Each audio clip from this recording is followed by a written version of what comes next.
If you would have watched my last video, you know how I come from a time when cell phones were not shiny toys with yearly revisions. As cell phones started to get expensive and became fashion accessories more than being tools, manufacturers stopped making something for us, the enthusiasts, as the sales numbers did not justify making these oddballs.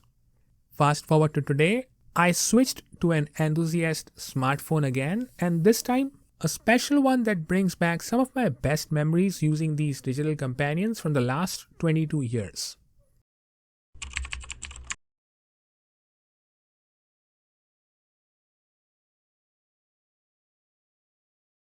With Linux phones still not being ready to be used as a daily driver, Android is still the closest to what I would need from a mobile operating system. Firstly, it lets me use all the modern apps and then also get some work done, fitting well within my workflow instead of treating me as a 4-year-old, unlike the common trend today. I've had an experience with pretty much every major phone brand, but the enthusiast phone segment has long been lost recently, and then there came something interesting. I found UniHertz to be one of the very few manufacturers that seem to be catering to a very niche audience, filling in the void left by some of the best phone designs of the recent past. One such series by them has been the Titan series. Each of the 3 earlier offerings had something that I would love to have in a phone but left out something significant. The original Titan resembled the BlackBerry Passport and was the only one with wireless charging and a high resolution screen. But it was heavy and bulky, and being the first of its kind, it had minor issues like a reversed button layout. Titan Pocket resembled the BlackBerry Classic and was perfect for what it provided in a much compact size, but lacked things like wireless charging and a keyboard not at the level of its predecessor. Titan Slim resembled the BlackBerry Key 1 and had the best camera out of the 3 and offered a more conventional screen form factor, but wasn't as positively received by the critics. And then comes the Titan 2. This design was like a godsend and to quite an extent, a dream come true. It does drop a few features from the original Titan, but it is arguably the most practical Titan yet. This design and dimensions are even closer to the BlackBerry Passport than the original Titan.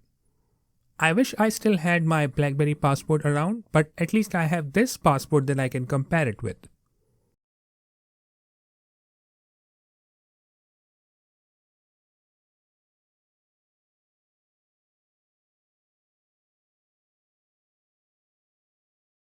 The chipset, though not the best, is pretty decent for a modern device.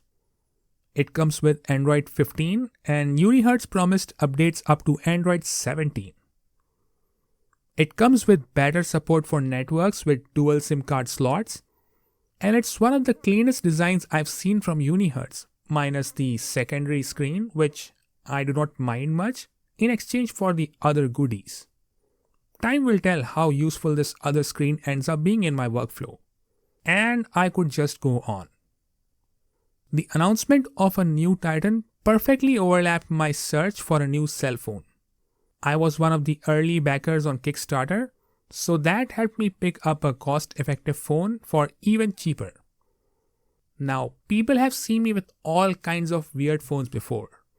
These phones have received quite a lot of attention in public, and at times I've seen overly enthusiastic reactions and a few very difficult to answer questions coming from the normies, especially for a techie like me. This time, I've prepared my response. So let's say you ask me, what in the world is this thing that I'm holding and why do I have to do this to myself? I'd say it's a UniHertz Titan 2, basically an Android phone for enthusiasts, homage to one of the popular designs from BlackBerry. I don't use my phone for entertainment, just for getting work done, and this one does that perfectly. I realize that's still a lot of words, but at least it's structured appropriately to get the point across instead of creating more questions than to answering the first one. The BlackBerry Passport was unrealistically good for its time, but BlackBerry stopped supporting its own device by gradually disabling apps and features one at a time. If I remember correctly, one of the first things that stopped working was Evernote. Then we lost Dropbox integration with the built-in file manager.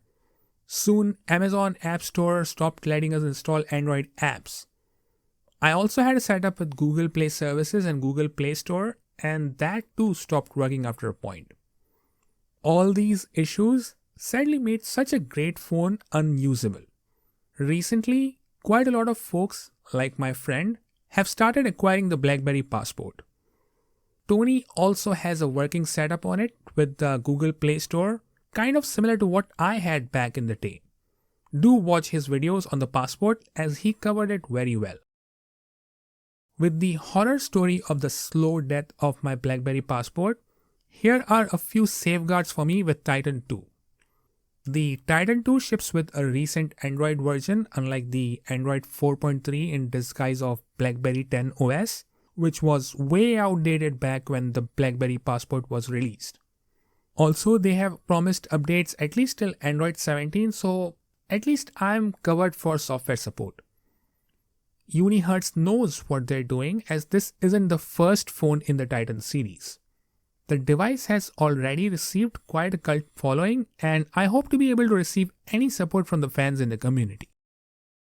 I've heard and read about people unlocking root access on their UniHertz devices, and some about debloating the stock ROM. I could potentially use something like that in the future.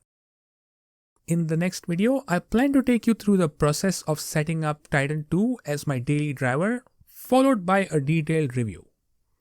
That's all that I have for this video, and thanks for watching it to the end. May the maker watch over you. See you in the next video.